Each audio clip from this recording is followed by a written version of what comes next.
ओम श्री गणेशाय नमः। वक्रतुंड महाकाय सूर्यकोटि समप्रभ निर्विघ्नं कुरु मे देव सर्वकार्येषु सर्वदा। गुरुर्ब्रह्मा गुरुर्विष्णु गुरुर्देवो महेश्वरः गुरुः साक्षात् परब्रह्म तस्मै श्री गुरुवे नमः। बोलो श्री हनुमान जी गुरु महाराज की जय।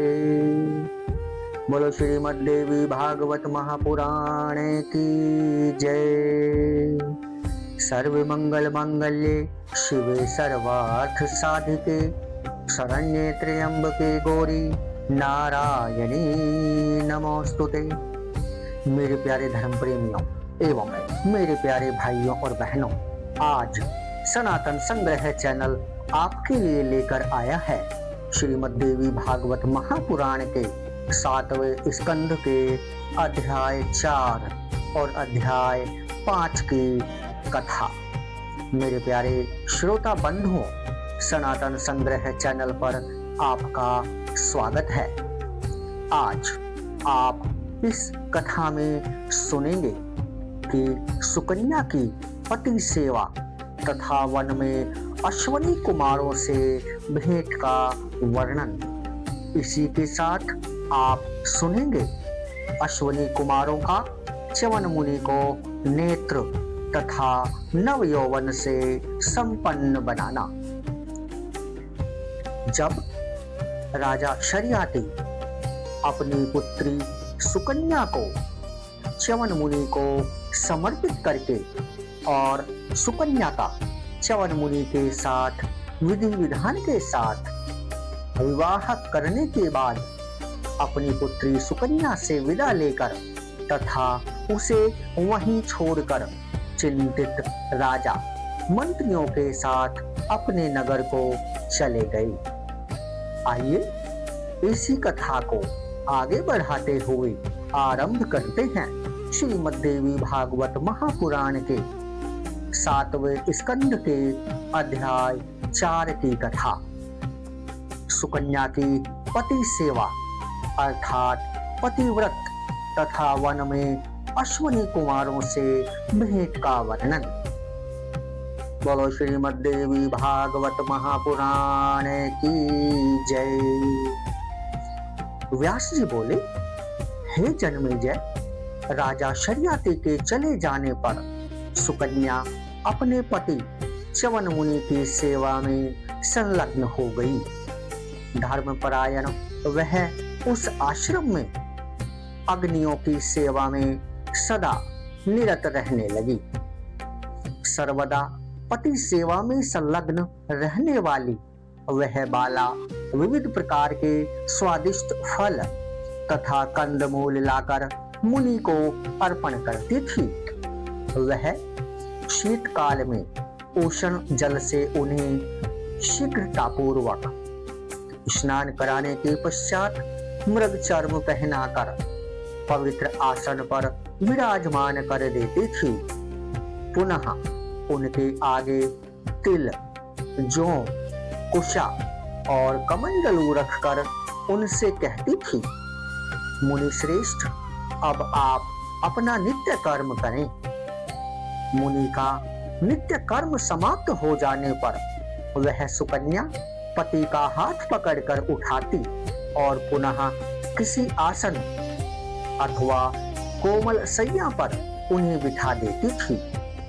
तत्पश्चात वह राजकुमारी पके हुए फल तथा भली भांति सिद्ध किए गए निवारान्न अर्थात धान्य विशेष च्यवन मुनि को भोजन कराती थी। वह सुकन्या भोजन करके तृप्त हुए पति को आदर पूर्वक आचमन कराने के पश्चात बड़े प्रेम के साथ उन्हें तांबूल तथा पूगी फल प्रदान करती थी। च्यवन मुनि के मुख शुद्धि कर लेने पर सुकन्या उन्हें सुंदर आसन पर बिठा देती थी। तत्पश्चात उनसे आज्ञा लेकर वह अपने शरीर संबंधी कृत्य संपन्न करती थी। तत्पश्चात स्वयं फलाहार करके वह पुनः मुनि के पास जाकर नम्रता पूर्वक उनसे कहती थी, हे प्रभु, मुझे क्या आज्ञा दे रहे हैं? यदि आपकी सम्मति हो तो मैं अब आपके चरण दबाऊं। इस प्रकार पतिपरायण वह सुकन्या उनकी सेवा में सदा संलग्न रहती थी। सायंकालीन हवन समाप्त हो जाने पर वह सुंदरी स्वादिष्ट तथा मधुर फल लाकर मुनि को अर्पित करती थी। पुनः उनकी आज्ञा से भोजन से बचे हुए आहार को बड़े प्रेम के साथ स्वयं ग्रहण करती थी। इसके बाद अत्यंत कोमल तथा सुंदर आसन बिछाकर उन्हें प्रेम पूर्वक उस पर लिटा देती थी। अपने प्रिय पति के सुख पूर्वक शयन करने पर वह सुंदरी उनके पैर दबाने लगती थी। उस समय क्षीण कटि प्रदेश वाली वह सुकन्या कुलीन स्त्रियों के धर्म के विषय में उनसे पूछा करती थी। चरण दबा करके रात में वह भक्ति परायणा सुकन्या जब यह जान जाती थी कि च्यवन मुनि सो गए हैं, तब वह भी उनके चरणों के पास ही सो जाती थी। ग्रीष्म काल में अपने पति च्यवन मुनि को बैठा देखकर वह सुंदरी सुकन्या ताड़ के पंखे से शीतल वायु करती हुई उनकी सेवा में तत्पर रहती थी। शीतकाल में सूखी लकड़ियां एकत्र करके उनके सम्मुख प्रज्वलित अग्नि रख करके वह उनसे बार बार पूछा करती थी कि आप सुखपूर्वक तो हैं? ब्रह्म मुहूर्त में उठकर वह सुकन्या जल, पात्र तथा मिट्टी पति के पास रखकर उन्हें शौच के लिए उठाती थी। इसके बाद उन्हें आश्रम से कुछ दूर ले जाकर बैठा देने के बाद वहां से स्वयं कुछ दूर हटकर बैठी रहती थी। मेरे पतिदेव सोच कर चुके होंगे, ऐसा जानकर वह उनके पास जाकर के उन्हें उठाती थी और आश्रम में ले आकर अत्यंत सावधानी पूर्वक एक सुंदर आसन पर बिठा देती थी। तत्पश्चात मिट्टी और जल से विधिवत उनके दोनों चरण धोकर फिर आचमन पात्र दे करके दंत धावन अर्थात दातोन ले आती थी।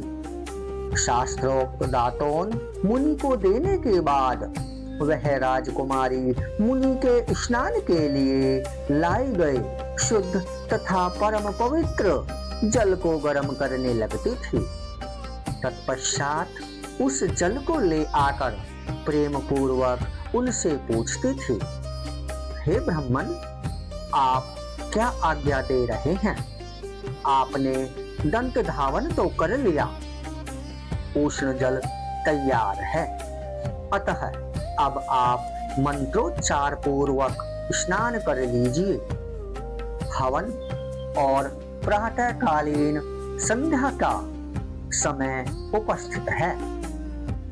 आप विधि पूर्वक अग्निहोत्र करके देवताओं का पूजन कीजिए। इस प्रकार वह श्रेष्ठ सुकन्या तपस्वी पति प्राप्त करके तप तथा नियम के साथ प्रेम पूर्वक प्रतिदिन उनकी सेवा करती रहती थी। सुंदर मुख वाली वह सुकन्या अग्नि तथा अतिथियों की सेवा करती हुई प्रसन्नता पूर्वक सदा च्यवन मुनि की सेवा में तल्लीन रहती थी। किसी समय सूर्य के दो पुत्र अश्वनी कुमार क्रीड़ा करते हुए च्यवन मुनि के आश्रम के पास आ पहुंचे। उन अश्वनी कुमारों ने जल में स्नान करके निवृत्त हुई तथा अपने आश्रम की ओर जाती हुई उस सर्वांग सुंदरी सुकन्या को देख लिया।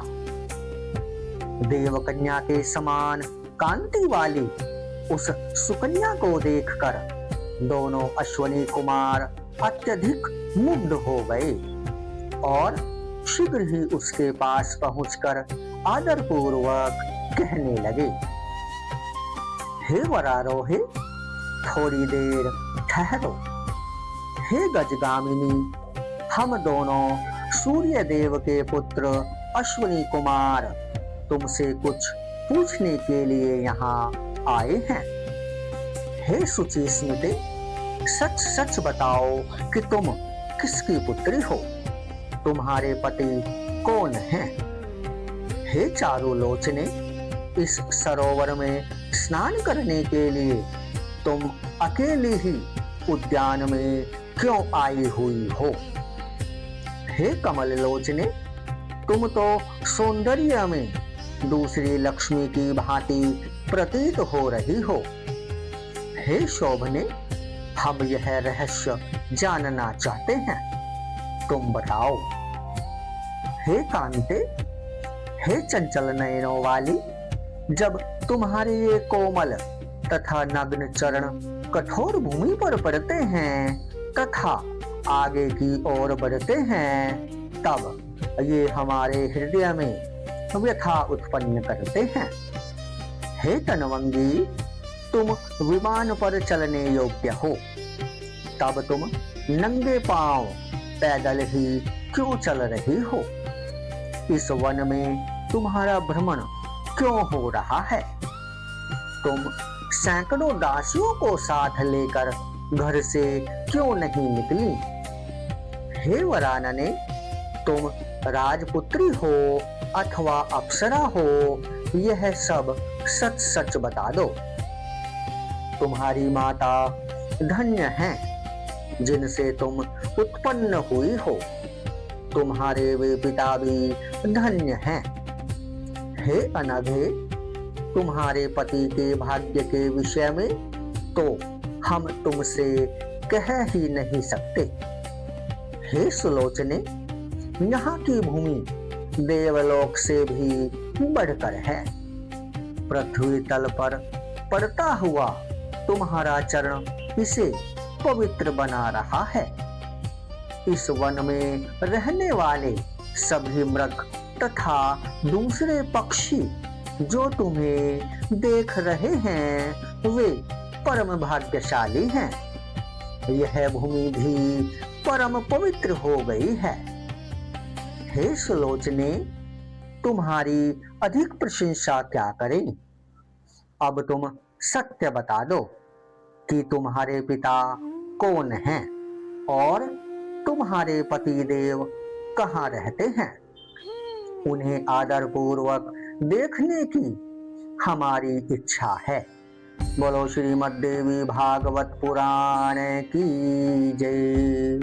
बोलो श्री महालक्ष्मी मैया की जय। बोलो श्री महासरस्वती मैया की जय। बोलो श्री महाकाली मैया की जय।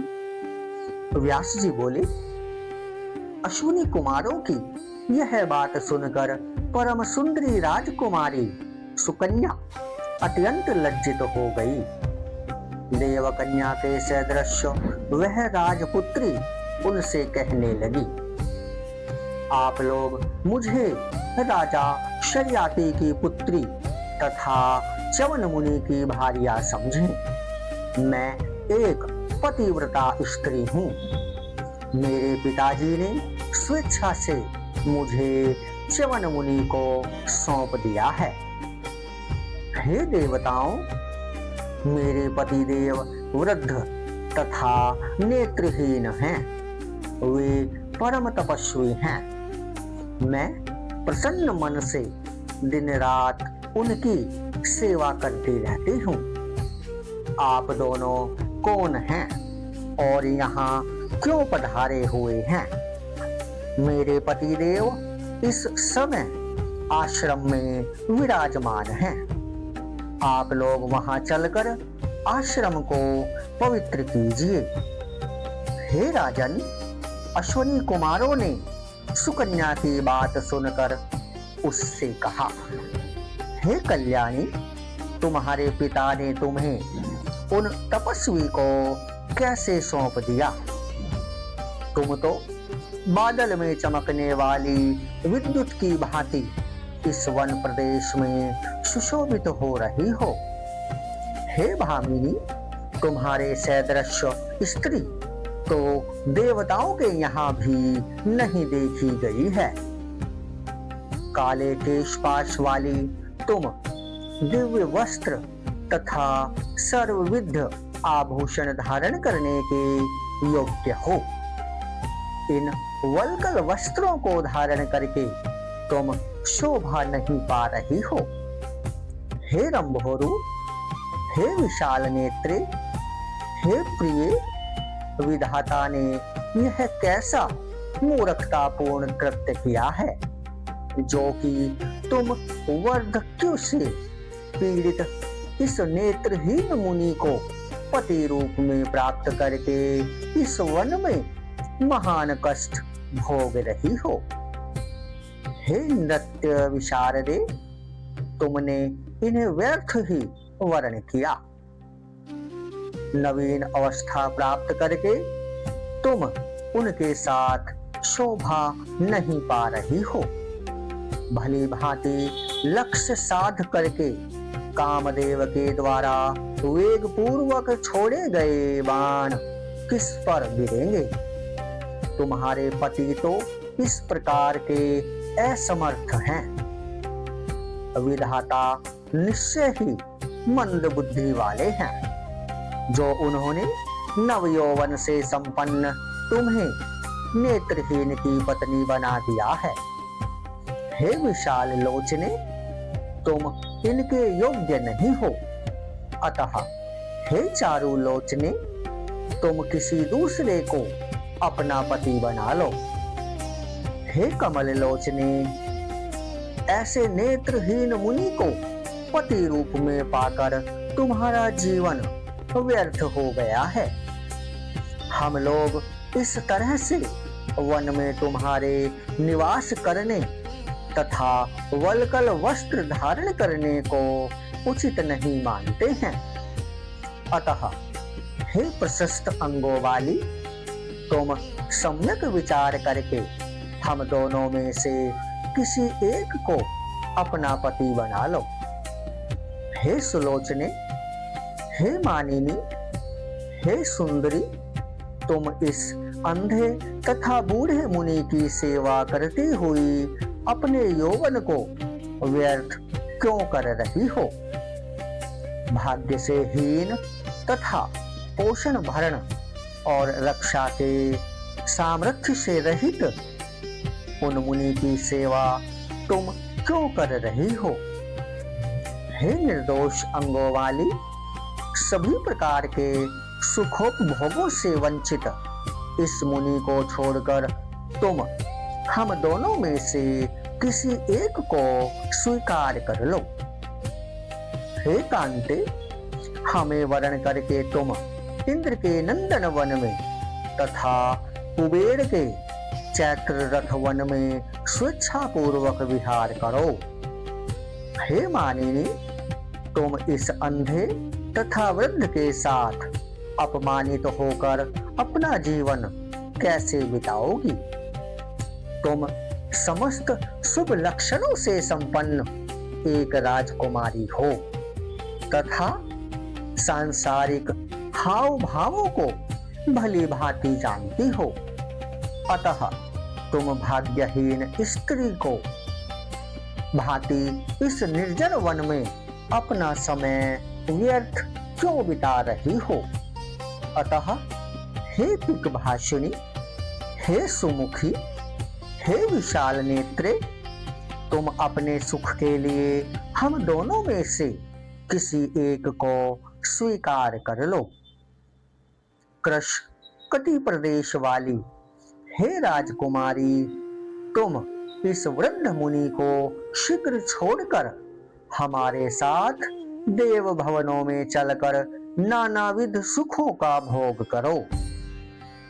हे सुंदर केशों वाली, हे मृगनयनी, इस निर्जन वन में एक वृद्ध के साथ रहते हुए तुम्हें कौन सा सुख है? एक तो तुम्हारी यह नई युवा अवस्था और ऊपर भी एक अंधे की सेवा तुम्हें करनी पड़ रही है। हे राजकुमारी, क्या दुख भोगना ही तुम्हारा अभीष्ट है? हे चंद्रमुखी, तुम अत्यंत कोमल हो, अतः वन से तुम्हारा इस प्रकार फल तथा जल ले आना कदापि उचित नहीं है। जय माता दी। बोलो श्रीमद् देवी भागवत महापुराण की जय। सर्व मंगल मंगल्ये शिवे सर्वार्थ साधिके शरण्ये त्र्यंबके गौरी नारायणी नमोस्तुते।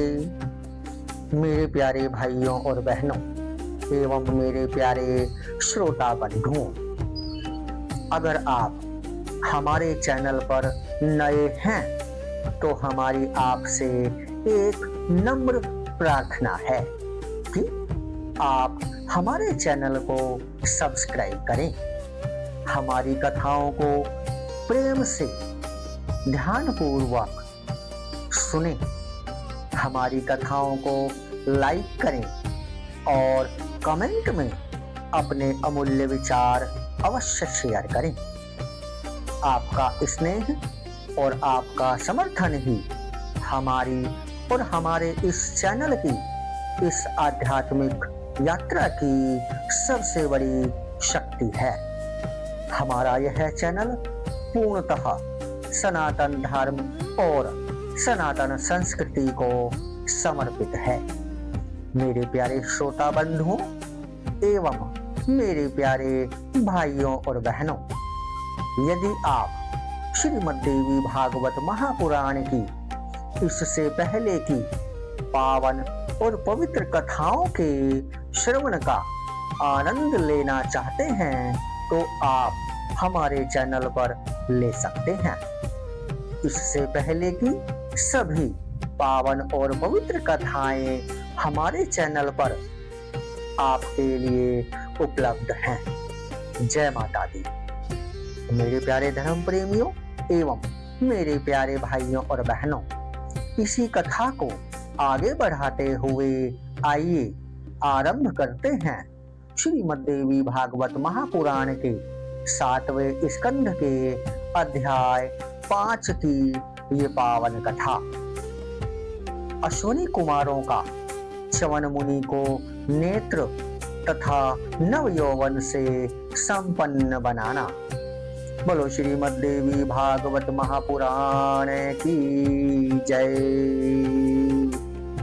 व्यास जी बोले, उन अश्विनी कुमारों की वह बात सुनकर मितभाषिणी राजपुत्री सुकन्या थर थर कांपने लगी और धैर्य धारण करके उनसे बोली, हे देवताओं, आप दोनों सूर्य पुत्र हैं।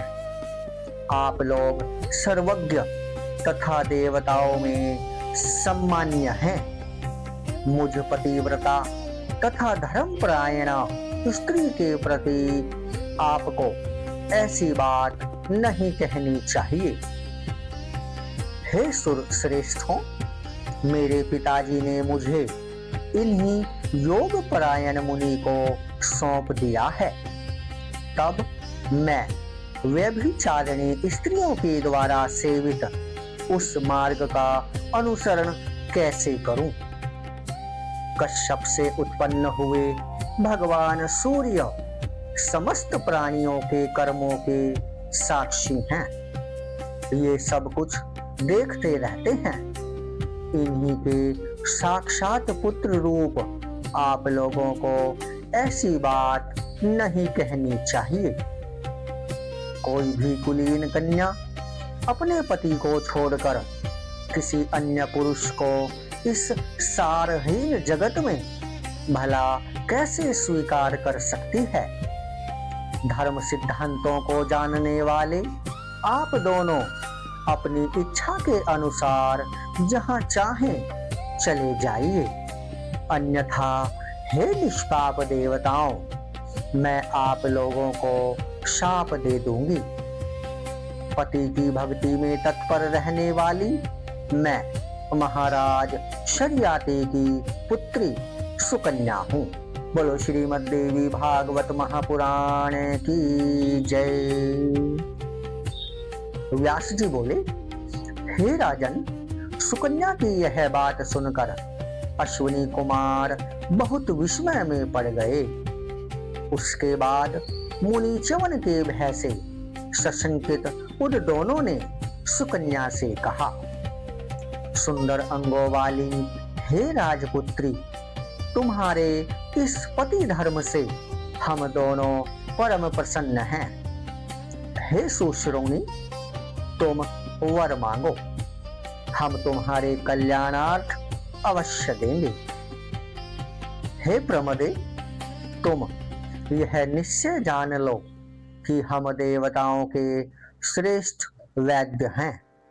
हम अपनी चिकित्सा से तुम्हारे पति को रूपवान तथा युवा बना देंगे।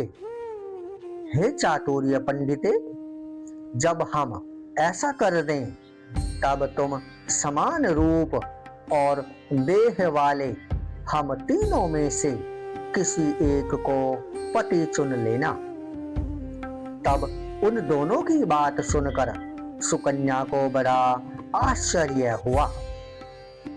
अपने पति के पास जाकर वह सुकन्या अश्विनी कुमारों के द्वारा कही गई वह अद्भुत बात उनसे कहने लगी। सुकन्या बोली, हे स्वामी, आपके आश्रम में सूर्यपुत्र दोनों अश्विनी कुमार आए हुए हैं। हे भृगुनंदन, दिव्य देह वाले उन देवताओं को मैंने स्वयं देखा है। मुझ सर्वांग सुंदरी को देखते ही वे दोनों कामासक्त हो गए हैं। हे स्वामिन, उन्होंने मुझसे यह बात कही, हम लोग तुम्हारे पति इन च्यवन मुनि को निश्चय ही नव यौवन संपन्न से संपन्न कर देंगे। अर्थात हम लोग तुम्हारे पति इन च्यवन मुनि को निश्चय ही नव यौवन से संपन्न दिव्य शरीर वाला तथा नेत्रों से युक्त बना देंगे। इसमें यह एक शर्त है, उसे तुम मुझसे सुन लो। जब हम तुम्हारे पति को अपने समान अंग तथा रूप वाला बना दें, तब तुम्हें हम तीनों में से किसी एक को पति चुन लेना होगा। उनकी यह बात सुनकर आपसे इस अद्भुत कार्य के विषय में पूछने के लिए मैं यहाँ आई हूँ। हे साधो, अब आप मुझे बताएं कि इस संकटमय कार्य के आ जाने पर मुझे क्या करना चाहिए। देवताओं की माया बड़ी दुर्बोध होती है। उन दोनों के इस छद्म को मैं नहीं समझ पा रही हूँ। अतः हे सर्वज्ञ, अब आप ही मुझे आदेश दीजिए। आपकी जो इच्छा होगी मैं वही करूंगी।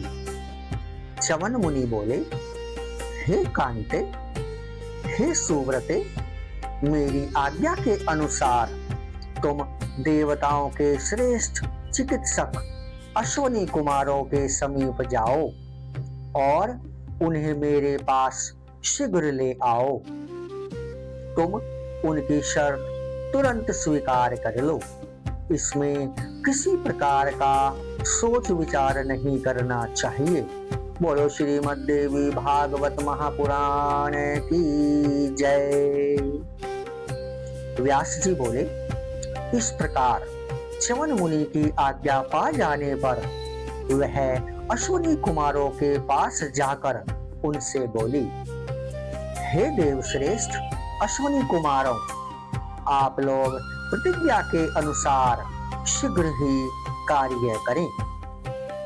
सुकन्या की बात सुनकर वे अश्विनी कुमार वहां आए और राजकुमारी से बोले, तुम्हारे पति इस सरोवर में प्रवेश करें। तब रूप प्राप्ति के लिए च्यवन मुनि शीघ्रता पूर्वक सरोवर में प्रविष्ट हो गए। उनके बाद में दोनों अश्विनी कुमारों ने भी उस उत्तम सरोवर में प्रवेश किया। तदंतर वे तीनों तुरंत ही उस सरोवर से बाहर निकल आए। उन तीनों का शरीर दिव्य था। वे समान रूप वाले थे और एक समान युवा बन गए थे। शरीर के सभी समान अंगों वाले वे तीनों युवक दिव्य कुंडलों तथा आभूषणों से सुशोभित थे। वे सभी एक साथ बोल उठे, हे वरवर्णिनी, हे भद्रे, हे अम्लानने, हम लोगों में से जिसे तुम चाहती हो उसका पति रूप में वर्ण कर लो।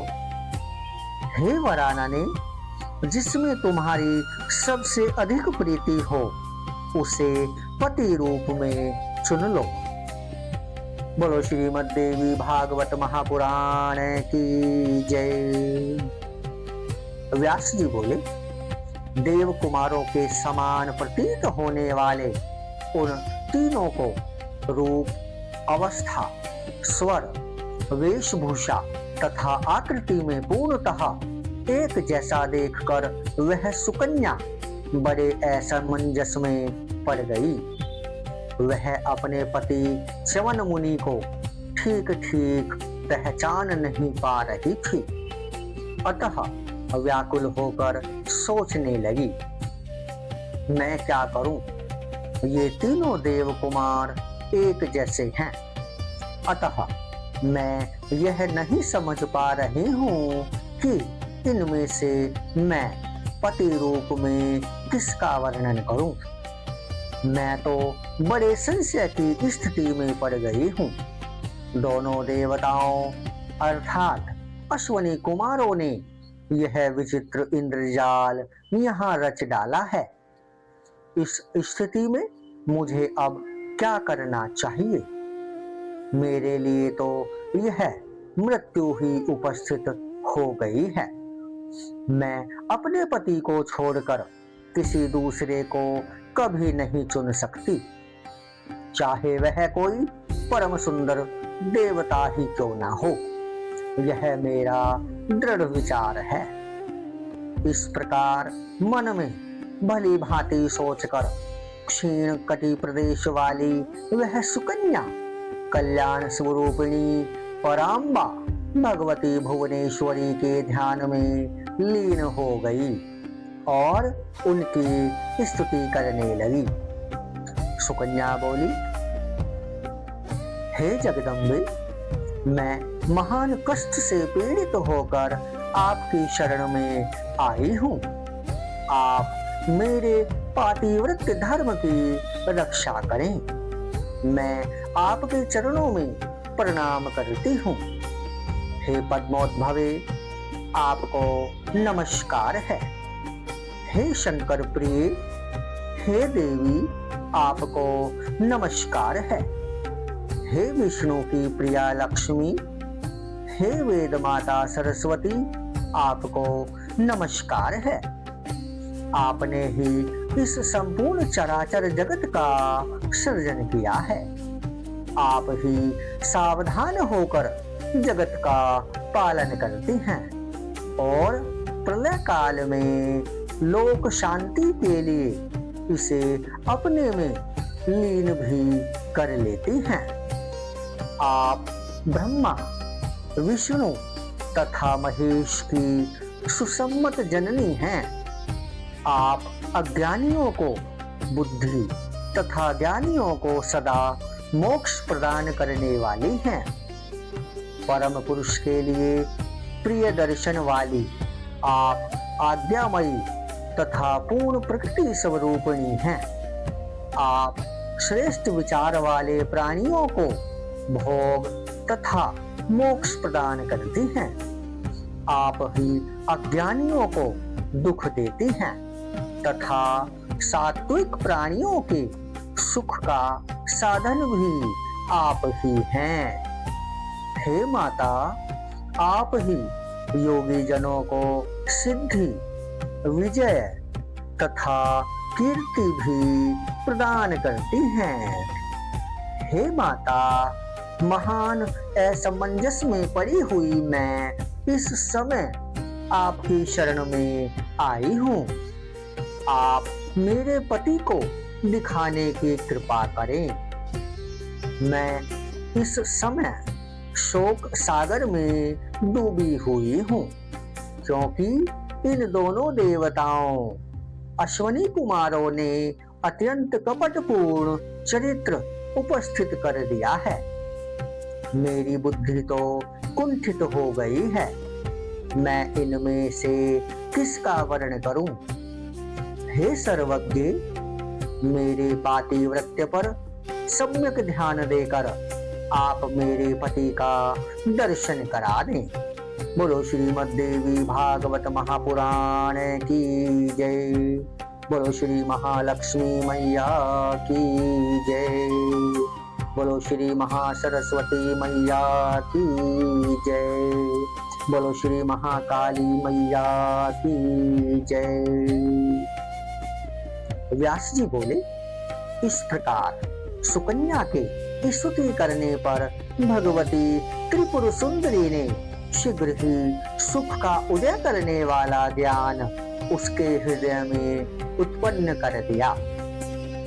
तदंतर अपने पति को पा लेने का मन में निश्चय करके साध्वी सुकन्या ने समान रूप तथा समान अवस्था वाले उन तीनों पर भली भांति दृष्टिपात करके अपने पति का वर्ण कर लिया। इस प्रकार सुकन्या के द्वारा च्यवन मुनि के वर्ण कर लिए जाने पर वे दोनों देवता परम संतुष्ट हुए और सुकन्या का सती धर्म देखकर उन्होंने उसे अति प्रसन्नता पूर्वक वर प्रदान किया। तत्पश्चात भगवती की कृपा से प्रसन्नता को प्राप्त वे दोनों देव श्रेष्ठ अश्वनी कुमार मुनि से आज्ञा लेकर तुरंत वहां से प्रस्थान करने को उद्यत हो गए। सुंदर रूप, नेत्र, यौवन तथा अपनी भार्या को पाकर च्यवन मुनि अत्यंत हर्षित हुए।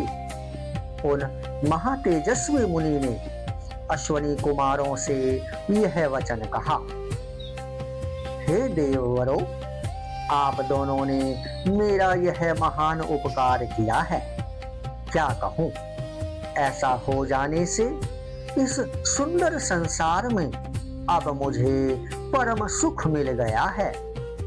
इसके पूर्व मुझ अंधे, अत्यंत वृद्ध तथा भोग सामर्थ्य से हीन पुरुष को ऐसी सुंदर केशपाश वाली भार्या पाकर भी इस वन में सदा दुख ही दुख रहता था। आप लोगों ने मुझे नेत्र, युवा अवस्था तथा अद्भुत रूप प्रदान किया है, अतः मैं भी आपका कुछ उपकार करूं। इसके लिए मैं आपसे प्रार्थना कर रहा हूं। हे देवताओं, जो मनुष्य उपकार करने वाले मित्र का किसी प्रकार का उपकार नहीं करता, उस मनुष्य को धिक्कार है। ऐसा मनुष्य पृथ्वी लोक में अपने उपकारी मित्र का ऋणी होता है। अतः हे देववरो, हे देवेश्वरो, मुझे नूतन शरीर प्रदान करने के आपके ऋण से मुक्ति के लिए मैं इस समय आपकी कोई अभिलषित वस्तु आपको प्रदान करना चाहता हूँ। मैं आप दोनों को वह अभीष्ट वस्तु प्रदान करूंगा जो देवताओं तथा दानवों के लिए भी अलभ्य है। मैं आप लोगों के इस उत्तम कार्य से बहुत प्रसन्न हूँ। अब आप लोग अपना मनोरथ व्यक्त करें। च्यवन मुनि का यह वचन सुनकर परस्पर विचार विमर्श करके वे दोनों अश्विनी कुमार सुकन्या के साथ बैठे हुए उन मुनि श्रेष्ठ से कहने लगे, हे मुनि, पिताजी की कृपा से हमारा सारा मनोरथ पूर्ण हो चुका है, किंतु देवताओं के साथ सम्मिलित होकर सोमरस पीने की हमारी इच्छा शेष रह गई है। एक बार सुमेरु पर्वत पर ब्रह्मा जी के महायज्ञ में इंद्रदेव ने हम दोनों को वैद्य कहकर सोमरस का पात्र ग्रहण करने से रोक दिया था। अतः हे धर्मज्ञ, हे तापस, यदि आप समर्थ हो तो हमारा यह कार्य कर दीजिए। हे ब्राह्मण, हमारी इस प्रिय इच्छा पर विचार करके आप हम दोनों को सोमपान का अधिकारी बना दीजिए। सोमपान की अभिलाषा हमारे लिए अत्यंत दुर्लभ हो गई है, वह आपसे शांत हो जाएगी। उन दोनों की यह बात सुनकर च्यवन मुनि ने मधुर वाणी में कहा, आप दोनों ने मुझ वृद्ध को रूपवान तथा युवा अवस्था से संपन्न बना दिया है और आपके अनुग्रह से मैंने साध्वी भार्या भी प्राप्त कर ली है। अतः मैं अमित तेजस्वी राजा शर्याति के विशाल यज्ञ में देवराज इंद्र के समक्ष ही आप दोनों को प्रसन्नता पूर्वक सोमपान का अधिकारी बना दूंगा। मैं यह सत्य कह रहा हूँ। यह बात सुनकर अश्विनी कुमारों ने हर्षपूर्वक स्वर्ग के लिए प्रस्थान किया और च्यवन मुनि भी सुकन्या को साथ लेकर अपने आश्रम पर चले गए। जय माता दी। बोलो श्रीमद् देवी भागवत महापुराण की जय। मेरे प्यारे धर्म प्रेमियों एवं मेरे प्यारे भाइयों और बहनों, इस प्रकार इस कथा में आपने सुना कि सुकन्या के पतिव्रत के कारण सुकुमार अर्थात अश्विनी कुमारों ने च्यवन मुनि को नेत्र प्रदान किए, युवा अवस्था प्रदान की और एक बहुत ही सुंदर शरीर प्रदान किया। इस प्रकार हमने यह रहस्य जाना कि सुकन्या के पतिव्रत के प्रभाव से च्यवन मुनि को नेत्र और नव यौवन कैसे मिला। मेरे प्यारे धर्म प्रेमियों एवं मेरे प्यारे भाइयों और बहनों, हम श्रीमद् देवी भागवत महापुराण की इससे आगे की कथा लेकर शीघ्र ही आपकी सेवा में उपस्थित होंगे। तब तक के लिए आपका तहे दिल से बहुत बहुत धन्यवाद। ओम सर्वमंगल मंगल्ये शिवे सर्वार्थ साधिके